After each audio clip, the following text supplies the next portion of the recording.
Boy, this is Jesus in gym shoes. Boy, this is Jesus in gym shoes. Happy Wednesday and welcome to the Between the Dream podcast. I am your host, Richard Taylor Jr., reporting to you live from the Workhorse HQ in Edmonds, Washington. Thank you to our new listeners in the space today.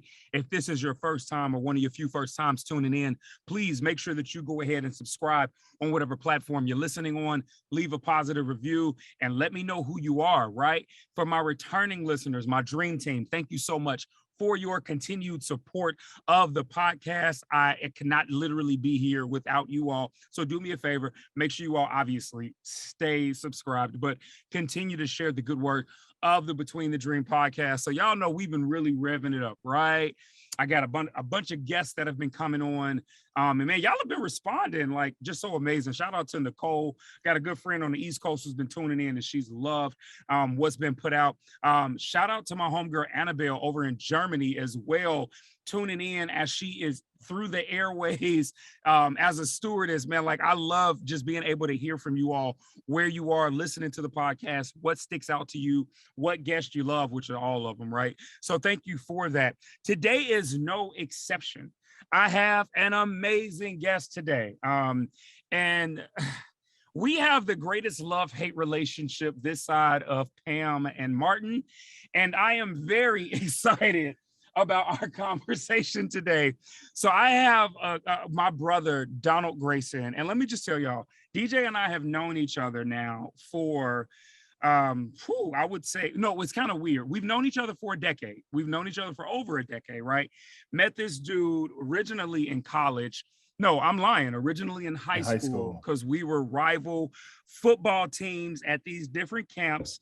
And then it just so happened that on the gospel choir side, we ended up being in the same vicinity during the time of college. And then in adult life, coming back home after going to two separate colleges, we end up at the same church, right? And so we really started our bond in the 2010 era. And man, DJ has been a brother to me. He is phenomenal. He does a lot of stuff, right? He's all around Chicago. He's a fashion guru. He has an amazing dog that I just love to see. He does a lot though, right? And I'm gonna let him get into it. I don't want to share too much of his work. He is the host of the Jesus in Gym Shoes podcast. Shout out to those of you all listening in from Jesus in Gym Shoes as well. Fashionista, he does it all. He loves colors. He hates my Chelsea boots and some of my other shoe choices, but he loves me. That being said, Donald Grayson. DJ, what's up, bro? Thanks for tuning in today, man. I'm glad that I could be on the podcast. You know, I feel elated to be here. Yes, I do hate your Chelsea boots. I think I like your wife's fashion choices better than yours. Wow. I think I like her more than you. That's fair. I'm grateful that God. I'm just waiting for me to be able to get a woman as great as she is. That's you fair. know, because Lord knows you don't deserve her, and I probably don't deserve it. Cheers. I probably don't deserve, but no, I'm joking. In all seriousness, man, I love you, dude. But yeah, just shout out to Jesus in Gym Shoes. That's what I'm working on right now. I got the Grayson Foundation, where I, make sure kids can have scholarships, as minimum or as maximum as they are. A servant at church. I'm all about life skills in Jesus. So wherever they can plug me in to make sure that people are seeing a reflection of them. I'm just there to make sure it's done. So I'm there to make sure that my goal in life is to make sure that people know that Jesus is a Jesus of snapbacks and gym shoes. I love it. So yeah, I'm there to make, Jesus functional, because a lot of people put him too high away and he's literally right there with you. So yeah, that's why I'm here. Which I think is super funny because both of us grew up in like old school Black churches, from Baptist to Pentecostal to Apostolic. And there was such a, there was such a standard when it came to how we dress in the space, right? Usually suit and tie. If you came in with jeans and progs on, it was still a problem, right? So yeah. The idea now that we in there with snapbacks and we in there with, literally every kind of gym shoe you can think of, man, and just kind of coming Mhm. into the space comfortably. I love what you're doing to be able to present it not only from the standpoint of how we are in person, but just even with the conversations that you've been having, man. And you've been having some amazing conversations. I know we talked a little bit about the traction that you've been getting specifically on YouTube, right? As you've grown these Mhm. conversations out, bro. That's phenomenal, man. Yeah, I'm happy about that. Just tapping into like different sides of learning about SEOs and it actually or search engine optimization and learning about just different tools and things like that for people to be able to use. I mean, it's slow, but the one thing that I have to do is just remember to just keep putting stuff out Facts. because you never know when it's going to reach somebody, and a video you put up a year ago could literally pop up or 6 months ago can pop up in somebody's timeline, and you just never, and it literally sparks Hmm. something else. Yeah. But if I stop, who else is going to have these conversations about life skills in Jesus? Right. So yeah, and so that's why I was very, very interested when you hit me with today's topic, because it's literally a life skill. Right. And that's how I want to be remembered. That's dope. I love it, man. Cause like if people like for my viewers that don't know you and listeners that don't know you, y'all probably within the first 5 minutes be like, man, this brother is so sophisticated and smart. And he talking about Jesus, so he's super safe. Don't let him fool y'all. He a dog. Okay, don't just play. I just play. He technically is. He is a member of Omega Psi Phi Fraternity Incorporated, Incorporated. correct? I'm about to say, let Mm-hmm. me go ahead and make sure I put it out there. But yeah, no, like DJ, it's so funny too. And I bring this up because you are literally a conglomerate of so many things. Like, it's so funny. Like, you flow so well. If we were walking through the hood right now on 63rd or the boardroom, right? Yeah. Yeah. Or the church or Mm-hmm. code switching in a space that looks nothing like what we were brought up in, bro, you hold it so well together. And I think that that is so phenomenal because it's a gift. It's a gift to be able to reach so many people, to connect with so many people, and to be able to bring, I think, worlds together, which Mm-hmm. that's not always, I'm not going to just say that's not always a focus for people, but I think that's not always something that people really consider when it comes to their daily living, and being able to just bridge gaps all over the world, or all over just the worlds that we live in. Yeah. Luckily my life when I was younger was in a silo, but I also had just different areas that I was able to expand my reach, and I was able to expand Boy, what I this knew is Jesus Mhm. in early in gym life. So Yeah. with shoes. being able to expand those things early in life, I was able to tap in with different people from all different walks of life.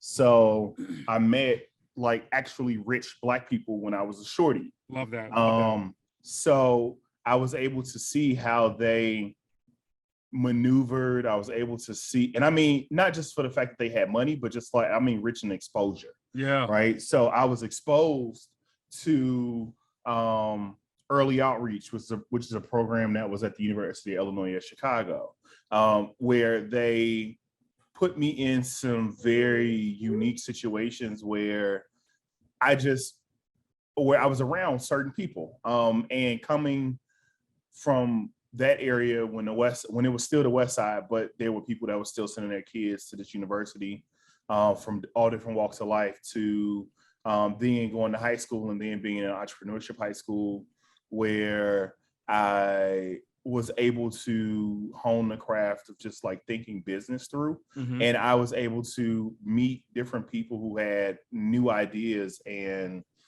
ideas that I wasn't used to.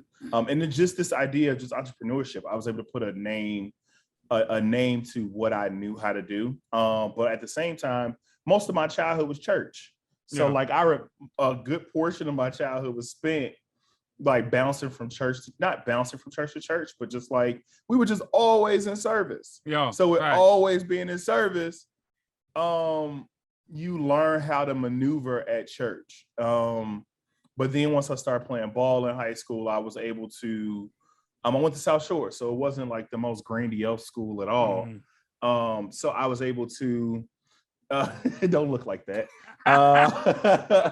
We went down there on the low end in a brand new building. I know, bro, so like you was. no, wait, time out. But I live 3 blocks from South Shore. Like my OG, like my folks are still there now.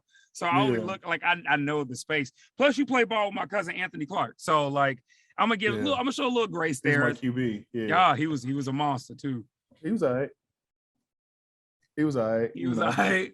We used to lie. We used to lie about DJ, y'all. For those of y'all that don't know, even though you see him now with this like fresh fade and his man beard, he had locks. He had locks when he was in high school. Literally used to lie because South Shore had the blue in their jersey. We used to lie and tell people you was Edgar and James' little brother. And like Mox really believed it. Like they really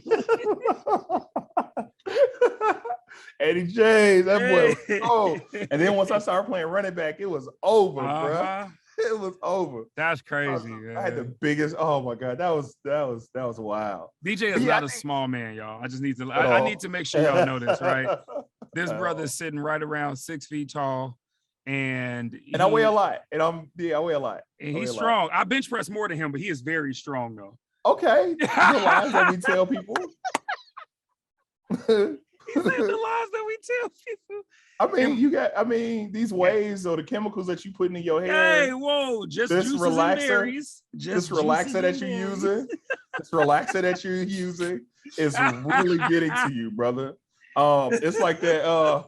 It's like at the beginning of Dream Girls, where there's like, we need a new look, and you went and got you a perm. I see you, boy. I see you, boy. Yo, this is the love-hate relationship that me and Dono have. Out here looking like Dina from Dream Girls. Not the perm. You ain't even look like the you ain't even look like the Temptations when they got theirs. Man, listen. No, but yeah, just being able to maneuver around different places. I mean, you got to be able to have these conversations with different people and meet them where they are, right? Paul said, and Jesus, the Jesus and Gym Shoes is my podcast, so it's always something about Jesus that like permeates my being. But Paul said you got to be all things to all people, right? So you got to meet people where they are. It's not necessarily conforming who you are, but you also have to be able to have conversations with people and meet them where they are. And then you gradually walk them the way you are. And so I want to always make sure that I'm comfortable. And so me being comfortable in those situations is me letting my guard down and letting people be exactly who they are. So that way I can get to know who they really are. I love that. There's definitely something to be said about being able to do that for people. And man, just create something different that I think is a tool to be able to help folks feel seen, man. And at the end of the day, to your point about never knowing what people might need in a certain season, and where they are in their life and where we meet them, man. And this jumps us right into our topic today. So we're going to get into it. So I text DJ and I was like, yo, like, here's the topic idea I got, right? Richer than I've ever been, right? And this came from 2 different areas, DJ. The first was that I saw a bottle of Rick Ross's Bel Air Brut recently at the grocery store, and they had 2 separate Brut bottles. They had one that was just the regular one, and then they had the same one. No, it was the gold. It was the gold Brut. It was the gold Brut bottle. Okay. And then they had the same bottle, except it had plastered on there. It had the words "richer than I've ever been." And I was like, I know that that's Ross's quote.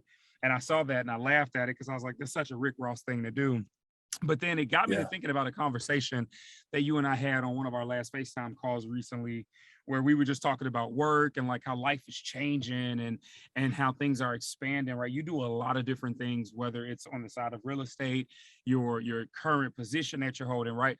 And you had basically, to a degree, you were basically like, yo, like, I haven't seen this level of wealth before. I haven't seen this level of like finances before. I'm making more money than I've ever made. And that's actually something that I could attest to for myself as well. Definitely after just adding up all the tax money, I was like, whoa, wow, I'm gonna owe something for real. But Yeah. but that being said, though, man, it got me to thinking about us as people in life, right? Like I used to hear folks all the time talk about like, oh man, like your 20s, you're gonna be finding yourself, da da da da. But by the time you hit your 30s, this is where you really start to get solidified in your work. This is where you start to see movement financially and all of that. And so, man, I really wanted us to have a conversation today, just around this space of advancement, right? DJ, you do a lot of different things when it comes to work and when it comes to means to make money. Mm-hmm. What was the start for you when it came to like really knowing that you not even wanted to do more, but needed to do more because where you were wasn't enough?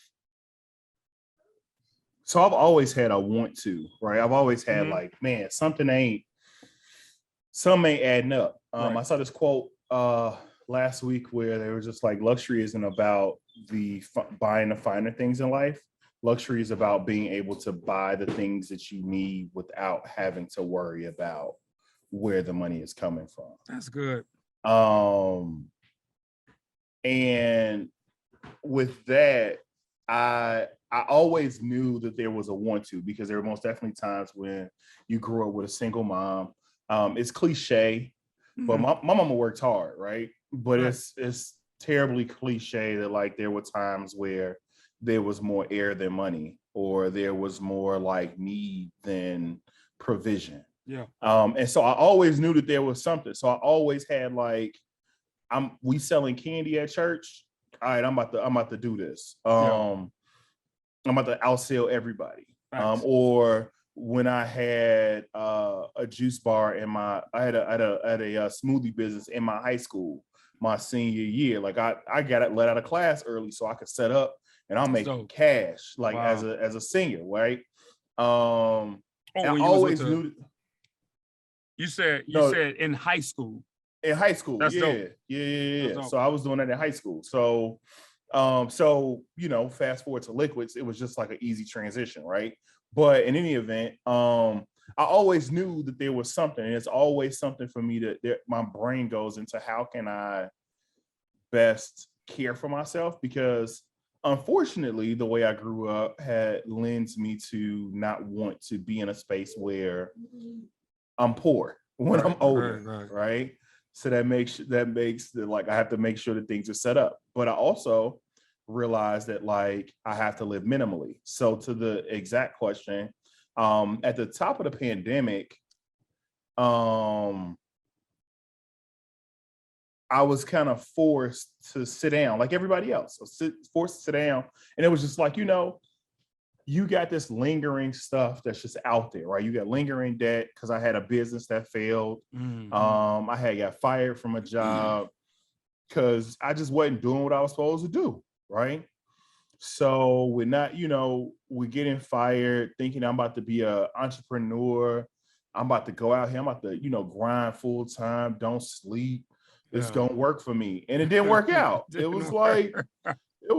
was trash. Like I wouldn't tell nobody to do that. I tell anybody that's trying to be an entrepreneur, hey, make sure if you got a real job, make sure your money's stacked first, bro. Because like anything that will happen, anything that can happen will happen, bro. So you better like make sure your paper is like at least 2 years and learn how to live minimally, because you may bring in your overhead gonna go up, especially if you really bringing in cash. Your overhead just went high, definitely. And so I was in the middle back in like 2016. I was in the middle of just trying to like find myself, because like I said, I got fired. So from 2016 to 2018, I started working at a tech company. And started working at the tech company in 2018. So things kind of started to rebound a little bit. And so what I learned was how to first manage my money. I did the Dave Ramsey course. I did all of that stuff, but I still had a mountain of debt from when I tried to open a business and it failed. So I was down bad, like maybe 25, between like 25 and 30. I was down bad. So, or upside down that much money. Sorry for these colloquialisms for you guys that aren't used to it. We know Richard. So I was upside down about 30 racks. And so I had to like build myself out of it. So from 2018 to 2020 to 2021 or to 2020, I literally was just chipping away. And I had to remind myself, like, even in the times where I was like, yo, this job is trash, bro. Like, there's so many things going on. I still had to stay there. Yeah. And so in the back of my mind, I was like, I know that there's more. I know that there's more. Like, there has to be something else out here. And so I was just chipping away at my debt. Then finally, the world shut down. And so it came to a head because my birthday is April 14th, and I was supposed to go to Spain. So I really want to go to the Rock of Gibraltar. Like that's like such a cultured Negro. I love it. Tell us more. like the I really want to go to the Rock of Gibraltar. Like, and just like be fly as hell at the Rock of Gibraltar. Like, I don't know what outfit I got in mind, but I was gonna have one. But I was gonna be at the Rock of Gibraltar, bro. Like, I was gonna be there.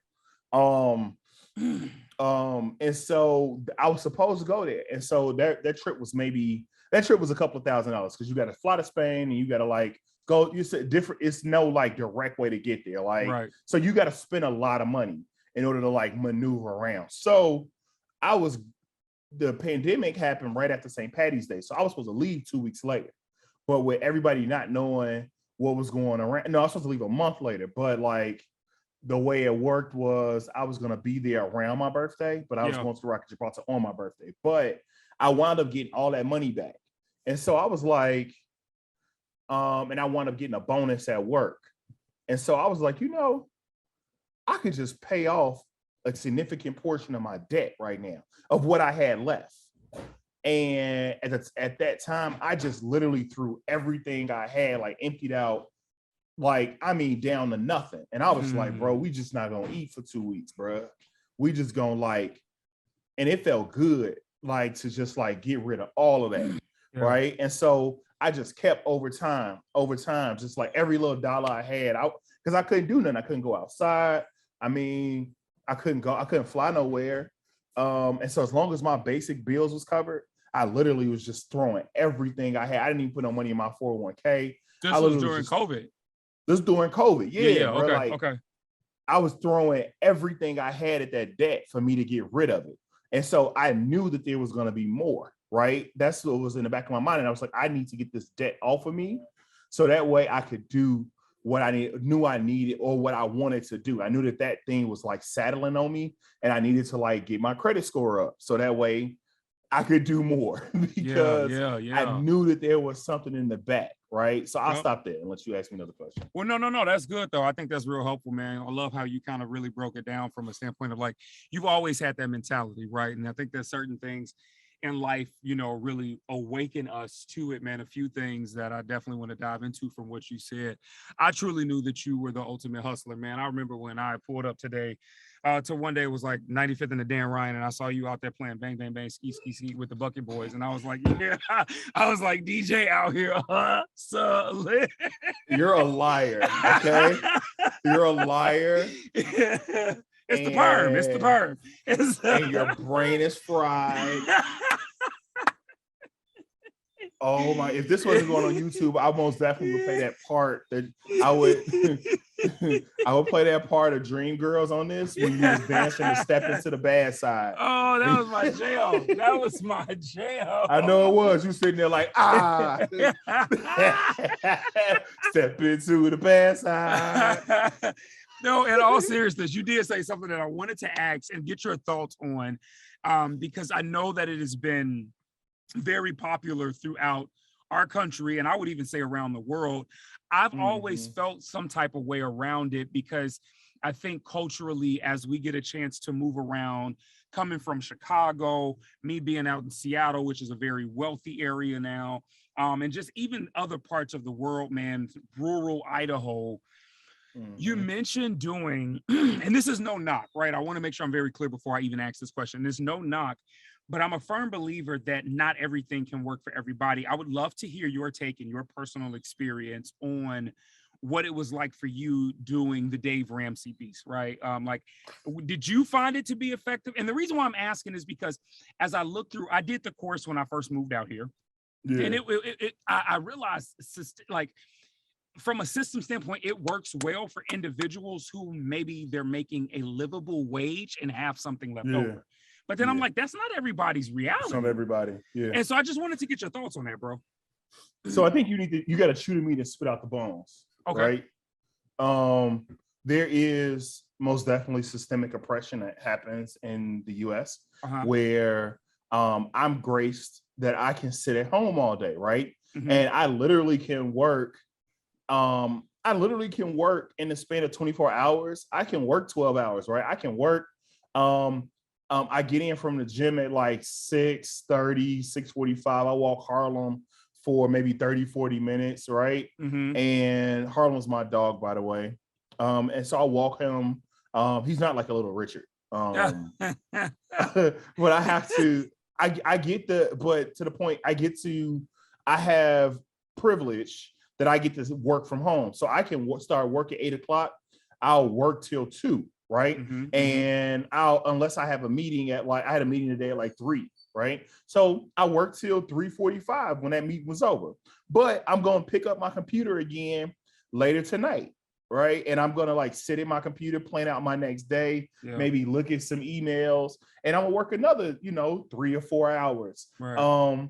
While the TV is going or while some music is playing. And I'm able to do that in my house. So I can cook me breakfast. I can like do things that will save me money. Okay. And not everybody has that option. There are literally people out here that are not as privileged as me that have to travel back and forth to work. Right. 2 hours. I have a tenant. She literally, when her car broke down, she was like, yo, I got to travel to work 2 hours each way. And I've been there before, right? But she don't get the option to work from home. But they're literally their parents that are out here that have to do that. They have to wake up early, get their kids ready, then like try to hustle to the office, be at the office on time from 8 to 5 or whatever, then hustle back to get their kids before 6. Because then they got to pay daycare afterwards. So for me, Dave Ramsey was like, yeah, I mean, it was cool, but I mean, I got common sense. So like, not all that was gonna work. Like the trickle down effect don't work for me, right? It don't work from how my brain works. Ooh, it's like talk about it. So like it's where you have to like you just pay off the smallest thing. I mean, you pay off the biggest thing, or I mean, you pay off whatever it is you need to pay off, and then you just like keep compounding money over and over and over and over again. And for me, it's like, nah, bro, I need to have something in savings. Like, and I'll pay this stuff when it come off because you don't know what my real life is. Like, what if something happened to me where I gotta do something, and all I got is 1,000 saved? Like, yeah, that 1,000 is cool, but like, I got overhead where now I don't need to put, like, in real life, I don't need to pay this building off. Like, I don't need to pay this building off. What for? I just pay on it the next 30 years. Right. I don't mind having a mortgage for 30 years. Like, it just is what it is. The building takes care of itself. So for some people it works. And honestly, he's like, yeah, no debt. But like, some people need to leverage debt because that's how they can like get better, because you honestly, like, there was a credit check that was ran on me for several jobs that I've had, and I needed decent credit. And so if you telling people to be out here and they live in a life without credit, that's not reasonable for everybody, because everybody can't afford to pay things in cash. People need to have a decent credit score, because having a bad credit score costs you more money down the line, because 100%. You're going to pay a higher interest rate. Like, I had to pay a higher interest rate because like I jacked up my credit, right? I had a couple of cars that like were underwater, and I just had to get rid of them. So I had to pay a higher interest rate because they were underwater. And so that's something that has to do. But I mean, at the end of the day, it helped me. Like, I just, you chew the meat, you spit out the bones. Yeah. And you just go ahead and be like, oh, okay, that's cool. I'll do these steps. But the thing is, like, you got to actually try to do the steps. Meaning, like, you put forth effort. And then when you see something don't really work for you, you maneuver. And you do what's best. I appreciate you for sharing that, man, because it really is a thing. I believe, where we say different strokes to different folks. And I love how you even talked about it from a standpoint of like, this structure doesn't necessarily work for your brain and how you see it, right? I think one of the things that COVID did for us is it put us into this position where obviously we got a chance to see a lot of quote unquote experts a lot more frequently because of the fact that, you know, we had way more screen time, right? And so in this, everybody has an opinion about something. One of the things that I noticed though was that it was very easy to kind of just spew messages out there thinking that, oh, this system, whatever it might be, will work for everybody the same way. And it doesn't. I think what I picked up from it, just on the side of like working on the mental and emotional health side with individuals, is that a lot of people, whether it was through comparison or through feeling like if they didn't knock it out this particular way, that they were somehow a failure or that they would just never be good at. Right. And so we will literally start to think that we're not doing enough in life because of the fact that X, Y, and Z says do it this way and I can't get it done. So I really like even just in the idea of the freedom, whether financially or, you know, emotionally, spiritually, whatever, there is that reality that what works for one might not work for the next, and that's okay. So to your point of eating the meat and spitting out the bones, I think that that's phenomenal, man. So I want to go ahead and jump into this, right? Because when you hit that comment a few weeks ago about like, you know, making more than you ever had made, I'm pretty sure that was like a thing that really hit you hard in a good way. I know it is for me, and I'm pretty sure for those listening, it is too. But one of the things that I love is that I think just from looking at your life, bro, like you are not just an individual that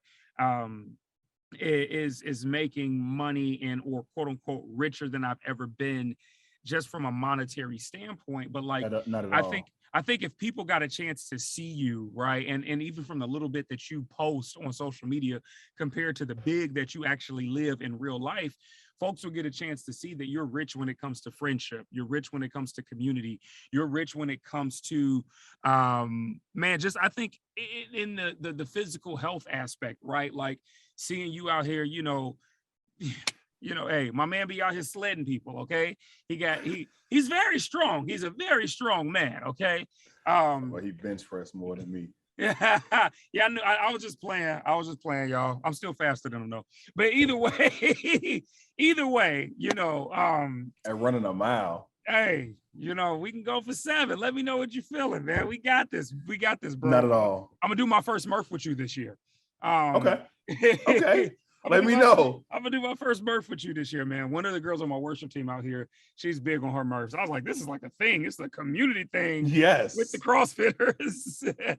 That's so dope. But yeah, man, like you have experienced this richness in a multitude of areas in life, bro. What's been your biggest takeaway in having that? Like what has been the fulfillment for you? What has been the experience? And then what would you leave with people when it comes to just really getting to that level for themselves? So like I think that the thing that I really wanted to like talk about more than anything when you said, and I have it like written out here, is that it's not necessarily about money, right? Right. Because there was a situation where like I'm rich in peace, like I'm happy, like genuinely happy. My heart is full, meaning like I'm not like hurting anymore. That's good. Because you know there was most definitely some situations or a situation in particular that kind of like took me down, where I literally like was able to smile and speak, right? And like not feel any type of way. It was just like, oh wow, DJ, your heart is full, right? More than anything. And like outside of being able to care for myself in a way that I am, I have genuine connections with people, right? And those things took time for me to be able to see the graciousness or the goodness, right, that comes from people, or the goodness of like my life in totality. So I had to walk out. I've been with my therapist since 2017. Oh wow. Wow, it's been a long time, bro. Yeah, that's dope, bro. Since like 2017, I've been in therapy, and I'm able to see my transition of yeah, I'm able to see my transition, right? And that transition looks like at a point where you're just like completely broken, where you're broken mentally and you aren't able to like bounce out of things. And so what I did was I would emotionally spend, I would emotionally eat, I would emotionally like just buy stuff to kind of like fill a void. And so I had to come to terms with like, I'm buying stuff to impress people that don't give a damn about me, like that don't care about me at all, right? And I had to stop that. Wow. And it stopped that with me finding self-acceptance. And with finding that self-acceptance, that also goes to me saying, okay, bro, you, DJ, you, there's more for you to do, right? Hone in on what it is that you want to do and focus on that. Like your journey ain't gonna look the same. It's just not gonna look the same as everybody else. So what somebody has been able to hold down a job for, I wasn't able to hold down a job for 3, because I knew that I was like, man, I'm supposed to do something. I'm supposed to do something more. And so I had to like, at my last company, I was like, man, I was there 3.5 years, which is a long time for me, but I had to like hold it down, right? So that comes with that self-acceptance to say, bro, you really got stuff that you need to do. Make sure that you knock it out. And so that's that richness within. But when it comes to like genuine friendships, I had to first become a friend, and stay a friend, right? And not like run away when something doesn't look like the way that I wanted to. So I dealt with like abandonment issues. Wow. So like when you are your whole life of bouncing around, you go to different schools or you moving around a lot, you aren't able to make like real connections. And I went to 3 different colleges. So I literally have friends all across the US because of the fact that I went to like 3 different schools. And so as an adult, it's like, man, I didn't get invited to this wedding. Like, and I thought we was better than that. Or I didn't get, there was a certain like monument that happened in somebody's life. And it's just like, dang, okay. You learn to like put yourself in there, but you learn to not like to not depend on everybody else for your sustainable happiness, right? That's good. And so those rich parts, and it's like, how can I have to be what it is that I want. Yeah. And so I became what it is that I want, right? I'm gonna make sure that I call people. Yo, how you doing? Like I hit up one of my other homeboys the other day and I was like, bro, I know you busy. Like instead of us just talking about it, let's just put me on your calendar, dog. I'll move around, whatever it is that I need to move around. I'm gonna come out to the house. And I'm gonna just chill with you and your wife, dog, and the dog. And our dogs are running around back there in the back. And just put me on the schedule, dog, because I want to be intentionally be there. I want to intentionally be a friend, right? And so that comes from richness of like, of understanding that like not everybody's schedule is as flexible as yours, or that like people have a life outside of you, right? And I think that a lot of it was like ego and pride to say like, yo, how you not gonna do what I did? How you not gonna do that for me and I would do it for you? And it's like, bro, not everybody handles things the same way. Right. And so that's that richness in friendship and that richness in like community. And then like I found my community with the people that I'm with, like Pastor Nick, who discipled me, right? And so I was able to know what it is to do life with somebody, to see that like there's more to this life than just you. Yeah. Right. So then being in charge of JG, right? Or Joshua Gathering, a ministry that I led for a few years at my church, where young adults, we had to literally pour into young adults monthly. And we did life groups. And I don't know if you guys know, life groups in an urban setting are not, they're not usual. Is the best way that I'll do it. I'll say it. But Pastor Nick challenged me and said, if you really love them, you'll pray for them. And so that's what I had to do. So I had to become rich in that area of being like of I had to become rich in the area of prayer, and seeking out that peace when you're misunderstood, terribly misunderstood. Yeah. And so all of that led to the place of me then finding people who would pour into me and expose me to more, because they saw, just like you saw all the stuff that I was doing, they saw it too from a 500-foot view. And I was like, oh, he doing that, I'm gonna pour into him, I'm gonna grab him close. And so literally people just started to, there are people that I'm close to now that I never would have thought I would have been close to, because they found me. Like, it was literally like when Jesus was walking and dude was like, oh yeah, I got to go back and talk to my mother and my brother, go back and bury my dad. He was like, let the dead bury the dead and just keep it pushing.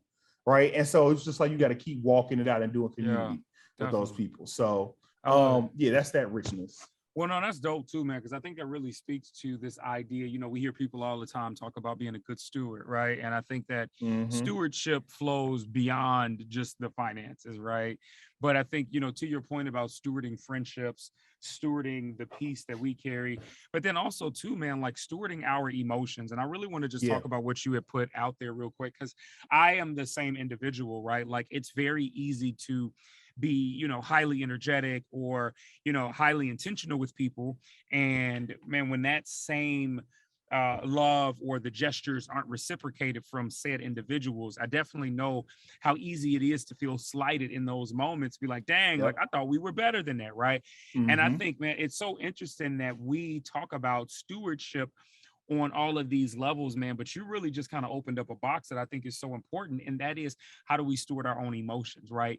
And you started this off by talking about you're rich in peace, which I thought was very fitting in the notion of, okay, stewarding our emotions. One of the ways that we're going to become rich in peace is by not always placing the blame or pointing the finger to the other person or to the situation, but literally saying, like, even from the standpoint of our heartbreaks, our breakups, our mishaps, our mistakes, whatever it is, how do we, one, take responsibility, but then also, two, I think there comes a good, healthy space of forgiveness that has to take place in that. Sometimes it might be forgiving another person, but a lot of times it's forgiving ourselves, maybe forgiving ourselves for what we did, or forgiving ourselves for the expectations that we carried that the other folk didn't know. Like, you really hit on so much there that I think is really strong too, when you talk about being rich in spirit, man, and rich in peace, because of the fact that we live in a society that is filled with so much calamity that, of course, pours over into our own individual confusion, our own individual calamity, our own individual depression, anxiety, you name it. And man, I think that there's some good groundwork that can be done there for individuals to be able to heal up. And so I just want to say thank you for that honesty, man, because I think that that's something that we need more of, and that we need to be able to hear and consider as well, man. Yeah, absolutely, G. I think that more than anything, and healing, all of that stuff allowed me to be able to, because it most definitely came to a head, because I most definitely blew a bag, right? Before. So I was blessed to be able to get one of those. I was able to get one of those real low interest loans for the pandemic, for me to be able to buy my first piece of property. And I literally blew a bag because I just had a moment of just like, I didn't think it was going to happen. Right. Because I was staying the course. I had all this money saved, and I had never had that much money in my account. Ever had that much money in my account. But then, like, my feelings got hurt. And so, like you said, you have to steward your emotions. And before I knew it, I was out here bad. And luckily I was able to catch myself because of the work that I had been putting in. It's like, bro, you tripping. Like, you got a goal in mind. And so for me, I'm goal oriented. So I'm able to like stay the course for that goal. So like last year I wanted to do something. And I was like, I got all these little trips and stuff planned, and that's just going to take away from what it is that I want to do. I canceled everything. It was like, I'm not spending no money. The only thing I'm doing, people I'm buying stuff for Christmas is my nieces and nephews. Like, yeah, that's that, because I got a goal, right? And so that's what happened. I had that goal, and so I made it work. And so, but in that, I had to steward my emotions for both of those times of when I had goals in mind. Because, like I said, I would emotionally spend, and I would get into a rut about something else and be like, yeah, I need to go buy this particular thing, Yeah. or I'm about to go and just like blow some money and continuously blow some money. That's privilege, right? That's privilege. I accept that, but it's harmful when you do that, because you could be right side up to like you not stewarding what it is that God gave you, and it can help, lead you down the road of making really, really bad decisions for your future. Big facts. So yeah, I had to do that. So I really had to like steward my emotions. Even now, like with the ups and downs, I'm in sales. So with the ups and downs of sales, and with the ups and downs of just like, and I'm a single male who like is intentional about who they date, and I don't really like many people. So that's fair. It's like, yeah, I don't like I'll know instantly, like, I don't really rock with somebody. So then when you do, you rock with some people, I'm honest with myself. Like, I was dating somebody and they hurt my feelings, right? Somebody I thought I was all in on, and it was like, nah. So that hurt my feelings. So I was like, oh, okay. I'm about to fiscally treat this. Yep. Because my feelings are hurt, right? Yep. And so I had to be like, I'm cool. I ain't about to go down that road because you got a goal in mind, bro. Y'all heard it here first. Y'all heard it here first. DJ was about to blow a bag and go get him some lemon pepper Lou wings from Magic City. Thank the Lord, though, that he did not. Bruh. Somebody's tuition was going to be paid, my G. TSU. Whoa, I love it. I'm trying to go to Dreams with a Suitcase. Oh my goodness. Like, man, that's what that's your good brother Drake said. Oh my God. You know what's funny though? You talk about this whole blowing the bag piece, and you talk about the emotional component behind it, man. And it's so funny because I think it works both ways, right? It's not just the feelings hurt, but like, even for me, like, so I emotional eater, learning to like overcome that, right? And in it, like, I always used to say like, oh, I just eat when I'm sad. But then I'm like, no, I eat when I'm happy. We celebrate with food. We do this. And I noticed it was the same pattern with my money as well. So I know you're talking about it from one side, but man, even the emotional piece of like stewarding your emotions when it comes to being able to say, I've never seen this much before, and I'm just simply happy, right? Like, I'm literally getting ready to pay my car off. I just paid my wife's car off, and bro, like, the first thing I'm automatically thinking about, and it doesn't help, like, I was down at breakfast today with the staff from the church. I don't know if you remember the former NBA player, Nick Collison. He comes in, so I forgot he lives in Seattle. He comes into the breakfast spot with his brother today. I'm like, he played for Seattle, didn't he? Yeah, before he came OKC. Yep. OKC. Yep. And so, he come up, man, and they come up with the big flex, man. One of my favorite cars, Range Rover Velar. Bad boy tinted out up top, white, clean on the bottom with the black on black rims. And I'm like, man, I want this. Yeah. And so it's so funny because I just told myself that I'm like, yo, like, you literally clearing out all of your debt. And at the same time, like, as I'm looking at that, I get this thought in my head, though, but I'm like, yo, like, you got the bag, bro. And the bag is still coming, and it's going to keep coming. So even the emotional check when it comes to like the pride and ego aspect of it, to say like, just because you got it don't mean that you need to, that you need to spend it, or just because of X, Y, and Z doesn't mean, in whatever capacity it is, whether fiscally or, with the words that we put out, it doesn't always require a response of sorts. Yep. Because like you said, because I'm grateful. Like, if I had real life, if I had spent that bag when I was, not this most recent time, right? It was last year at some point. I was going through something. Yeah. And I was happy, right? I was happy. I'm like, man, I spend this bag, bro. It was something I wanted. That was just like,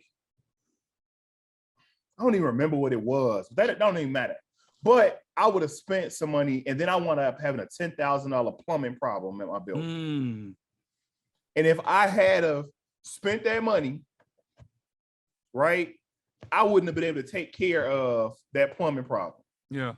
And I would have essentially had a building that would have had to be empty, and it would have cost me a whole bunch more money if I had not have had the money to take care of that, bro. I praise God like crazy, brother. I was able to just take care of it, and it was cool.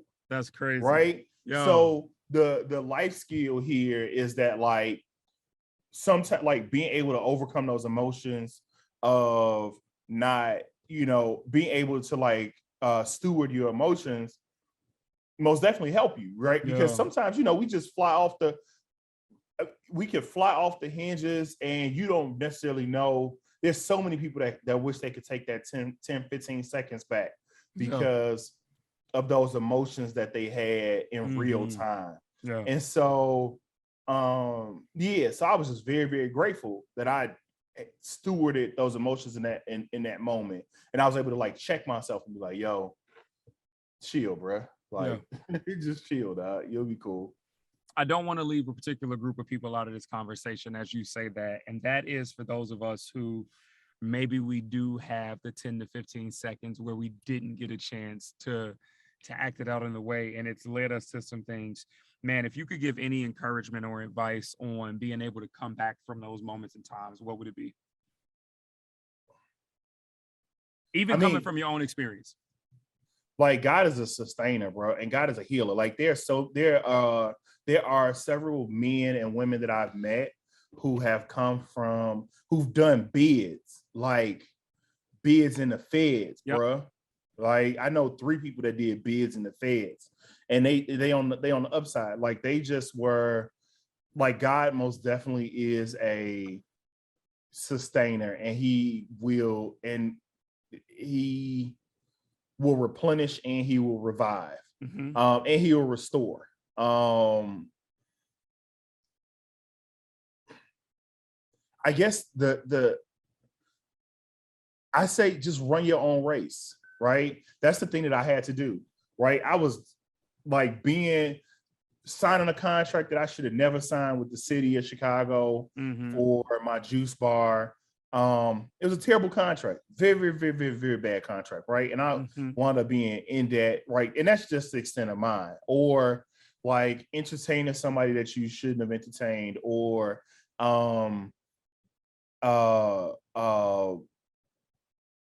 those seconds that you wish you could get back because you just did something that you regret.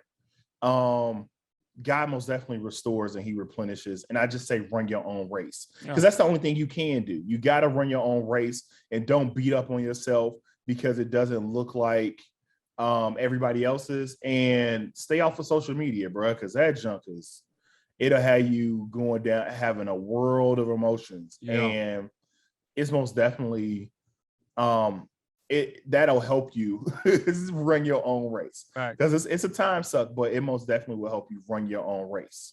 Facts. I love that, man. Thanks for sharing that, bro. All right, we getting ready to come on down the wire here. So I got a few quick hitters I'm gonna throw at you real quick, man. And just first thing that come to mind, shoot it to me. Man, I know we still in COVID, but it's a lot happening on the entertainment side right now. What are you currently watching?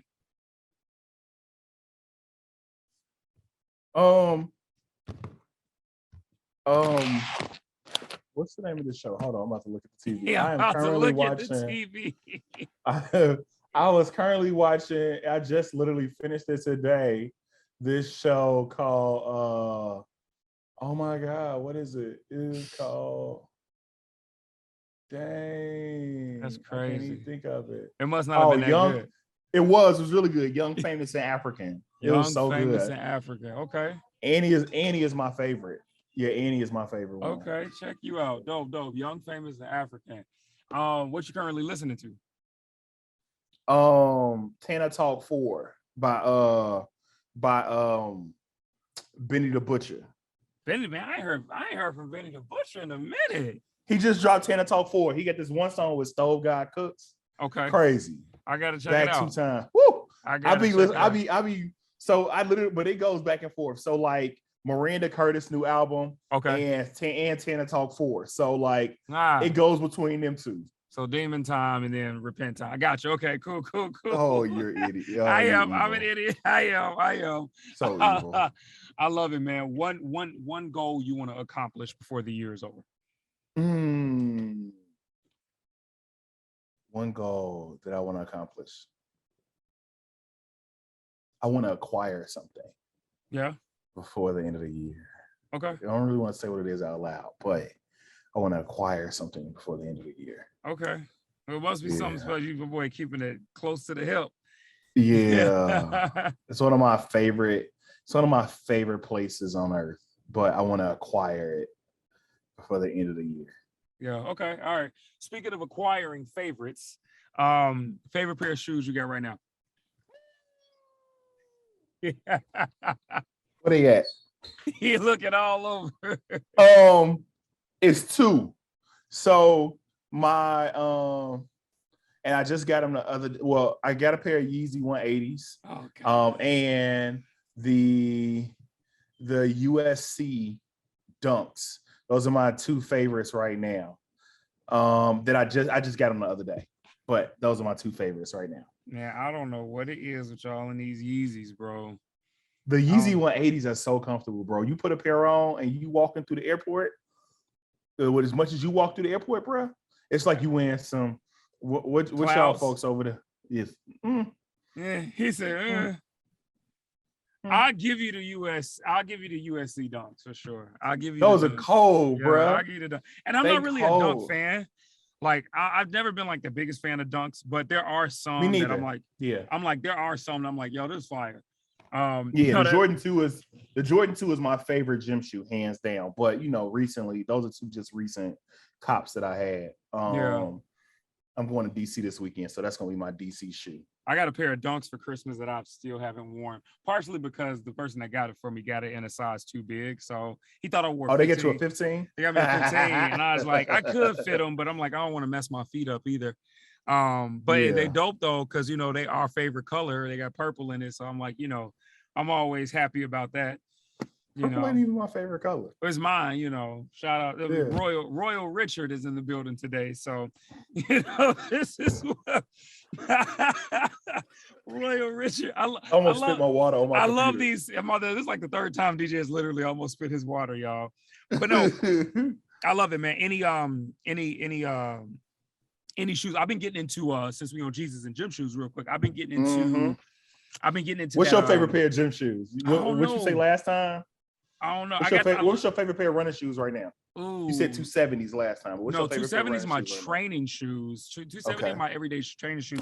Because of my feet, I wear Hokas, which is definitely like the white dad shoe that folks wear through the airport. And I'm like, bro, these are not fashionable at all. But I wear 14. I am flat-footed and I have collapsing ankles because I used to be very big. And so that being said, so your feet pronate? Yeah. No. I wait, is it pronate or like so mine go in?